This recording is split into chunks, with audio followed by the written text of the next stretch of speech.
and for this reason causes doubts in the human mind of its existence. Why does Allah want us to believe in something which cannot be seen, and this causes doubts in the human mind of its existence? Again, let's unpack the question. The question assumes that for me to believe in something, I have to see it. That might be one assumption of the question, that everything that I believe in must be based on me being able to see it. Does seeing, as Ustad Imran mentioned, does seeing only count as evidence? So think about this. Do you doubt things that you cannot see? So your great-great-grandparents, for example, or your great-great-grandparents, great-great-great-grandparents. You probably think, no, actually I can't, though I haven't seen them, but I can infer that I wouldn't be here unless my parents were here, and my grandparents were here, my grandparents' parents were here, my grandparents' grandparents weren't here. I make an inference, but I didn't do it based on seeing, right? I'm just giving you a basic example. That just shows you that the question assumes that Allah wants us only to believe in something that we can see. Well, what about things to believe in that from inference?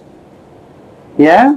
I didn't see it was raining last night, but I woke up in the morning and the floor was wet, or the windowsill was soaked, or the windows got splashed with water. Maybe it rained. I make an inference, but I didn't see it happening because I was conked out at the time. So that's called an inference, isn't it? I didn't see it. So we may need to ask the question: well, look, why must you assume that Allah wants you to believe in things, only things that you can see? Does Allah want you to switch off your reasoning power? Your powers of induction and deduction? Yeah? So, the other thing that Ustad Imran touched on, and I think is so vital in all of this, and this is, I think, there's a take-home message, if nothing else sinks in. The fundamentals of our deen, the belief in Allah, the belief that the Quran is mu'jiz, is inimitable, matchless, it's a miracle, the need for messengers. The foundations of our deen is based on the intellectual evidence or proof, whatever you want to call it. Intellectual is rational.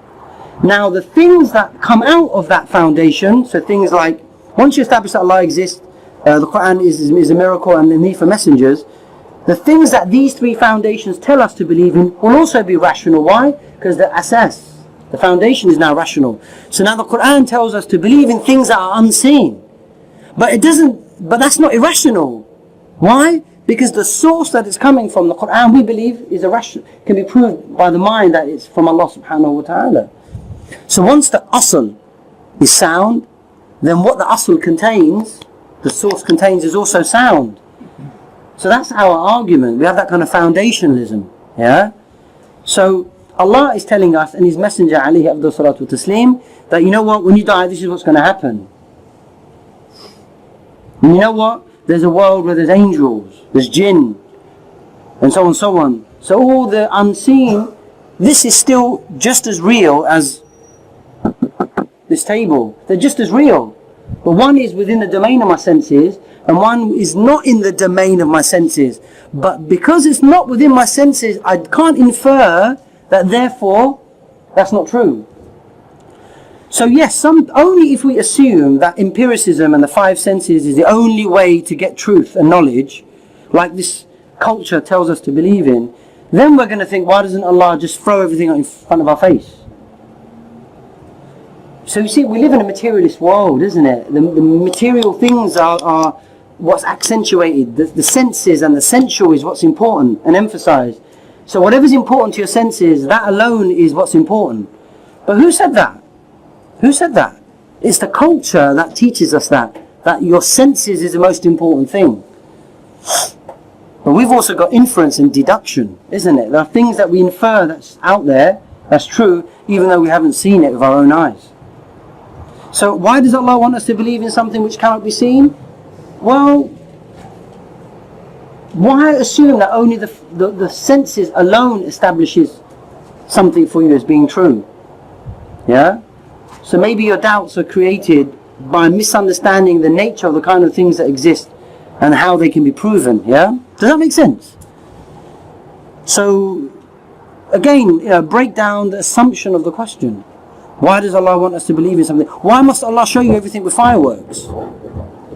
Why must you know everything, bang, bang, bang, bang, bang, bang, like fireworks? Why? Why assume that? Why assume that? Why must Allah have to put everything in front of your five senses? So, that's not to dodge the question. We just gave a response. There are things that you believe in, but you haven't seen it. There are things that you believe in, but you haven't seen it.